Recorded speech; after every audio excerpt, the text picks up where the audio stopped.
बिस्मिल्लाहिर्रहमानिर्रहीम। शुरू अल्लाह के नाम से जो बड़ा मेहरबान निहायत रहम करने वाला है। अस्सलाम वालेकुम, वेलकम टू माय किचन। आज आपसे शेयर करूंगी चिकन आलू के कबाब की बहुत ही यूनिक सी रेसिपी, जिसका टेस्ट आज से पहले आपने कभी नहीं खाया होगा। बहुत ही यमी, बहुत ही मजेदार से ये चिकन आलू के कबाब बनकर तैयार होते हैं। एक बार आपने मेरी रेसिपी से इनको बना लिया ना, तो मैं गारंटी से कहती हूँ आप बार बार इसको इसी तरह से बनाना चाहेंगे। गरम गरम रोटियों और चपातियों के साथ आप इनको सर्व करें, और अगर ग्रीन रायता और सैलेड भी साथ हो तो और भी मजा आ जाए। तो ऊपर से देखिए कितने जबरदस्त ये बने, और मैं आपको तोड़ के भी दिखाती हूँ। अंदर से बहुत ही रेशेदार ये बनकर तैयार हुए हैं।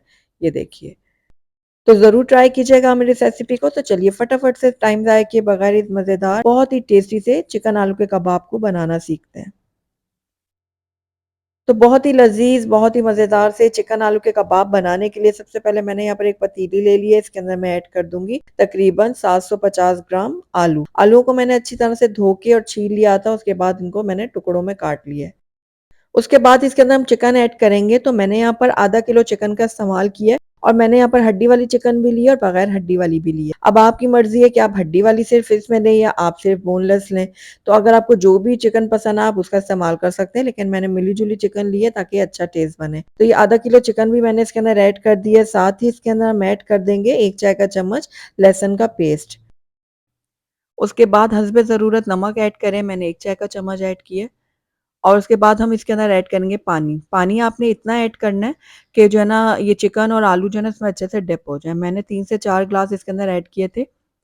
अच्छा, हम चिकन और आलू को एक साथ इसलिए बॉईल कर रहे हैं ताकि चिकन का जो टेस्ट है वो आलूओं के अंदर तक चला जाए और आलूओं का टेस्ट चिकन में आ जाए। तो इसलिए हम दोनों चीज़ों को एक साथ बॉईल करेंगे। इससे बहुत ही ज़बरदस्त से हमारे कबाब रेडी होंगे।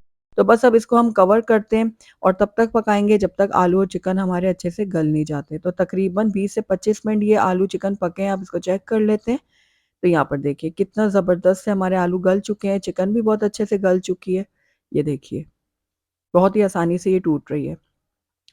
तो आप चाहें तो पानी जो है ना इसका बिल्कुल अच्छी तरह से ड्राई कर सकते हैं, और चाहें तो आप इसकी जो स्टॉक है ये आप रख सकते हैं, इसको स्टोर कर सकते हैं, फिर किसी सूप वगैरह में डाल अच्छा, अब सकते हैं। चिकन और आलू को हम अलग-अलग बाउल में ट्रांसफ़र करेंगे और इनको थोड़ा ठंडा होने देंगे। जैसे ही थोड़े ठंडे हो जाएँगे, तो उसके बाद हम चिकन को श्रेड कर लेंगे और आलूओं को अच्छी तरह से ग्रेट कर लेंगे, या मैशर की मदद से आप मैश भी कर सकते हैं। तो यहाँ पर मैंने एक बाउल ले लिया और इसके अंदर मैश किए हुए जो आलू है ना वो डाल देंगे। तो यहाँ पर देखिए सारे आलू मैंने इस बाउल में ट्रांसफ़र कर दिए। साथ ही जो हमने चिकन को श्रेड किया था वो भी इसके अंदर डाल देंगे। चिकन ऐड करने के बाद इसके अंदर हम बाकी की चीज़ें ऐड करेंगे, जिसमें 1 खाने का चम्मच मैंने सोया सॉस ली है। 1 खाने का चम्मच इसके अंदर हम डालेंगे लेमन जूस, और तकरीबन 2 खाने के चम्मच मैं इसके अंदर ऐड करूँगी बारीक चॉप की हुई हरी मिर्च। मैंने यहाँ पर लाल वाली हरी मिर्च और ग्रीन वाली हरी मिर्च दोनों का इस्तेमाल किया है। आप चाहें तो सिर्फ़ ग्रीन मिर्च का भी इस्तेमाल कर सकते हैं। अच्छा, यहाँ पर मैंने 1 खाने का चम्मच ऐड किया भुना हुआ कुटा हुआ ज़ीरा। ये आप इसमें ज़रूर ऐड कीजिएगा, इससे बहुत ही अच्छा टेस्ट आएगा हमारे कबाबों में। हस्बे ज़रूरत नमक ऐड कीजिएगा, लेकिन ध्यान से डालिएगा क्योंकि हमने बॉयल करते वक़्त चिकन और आलू में भी नमक डाला था। 1 चाय का चम्मच मैंने चिकन पाउडर ऐड किया, 1 चाय का चम्मच मैंने कुटी हुई लाल मिर्च ऐड की है, आधा चाय का चम्मच मैंने काली मिर्चों का पाउडर ऐड किया है। ढेर सारा इसमें धनिया जाएगा, हरा धनिया, और उसके बाद सारी चीज़ों को हम अच्छी तरह से मिक्स कर लेंगे। अच्छा, यहाँ पर मैंने काली मिर्च और कुटी हुई मिर्च का इस्तेमाल थोड़ा कम किया है क्योंकि मैंने यहाँ पर हरी मिर्च का इस्तेमाल ज़्यादा किया है। लेकिन अगर आप हरी मिर्च कम डाल रहे हैं तो फिर आप इन दोनों की क्वांटिटी को थोड़ा-थोड़ा बढ़ा दीजिएगा। तो सारी चीज़ों को देखिए मैंने बहुत अच्छी तरह से मिक्स कर दिया है, और ये हमारा मिक्सचर जो है चिकन और आलू के कबाब का बिल्कुल रेडी हो गया है। आइए अब इसके अब हम कबाब बना लेते हैं। तो जितने छोटे-बड़े साइज़ आपने बनाने हैं कबाबों का उतना मिक्सचर लें और इसको शेप दे लें। अच्छा, मैं यहाँ पर इसकी शेप जो है ना वो राउंड बनाऊँगी, आप चाहें तो ओवल शेप में भी इसको बना सकते हैं। तो बहुत ही ज़बरदस्त हमारा कबाब रेडी हो गया है। इसी तरह से मैं बाकी के भी रेडी कर लूँगी। तो यहाँ पर देखिए माशाल्लाह से हमारे कबाब बन के तैयार हो गए हैं। आइए अब इनको हम फ्राई करते हैं। तो फ्राई करने के लिए सबसे पहले मैंने यहाँ पर 2 चीज़ों का इस्तेमाल किया है। 2 अदद अंडे लिए हैं और कॉर्नफ्लोर लिया है। अंडों को हम फेंट लेंगे।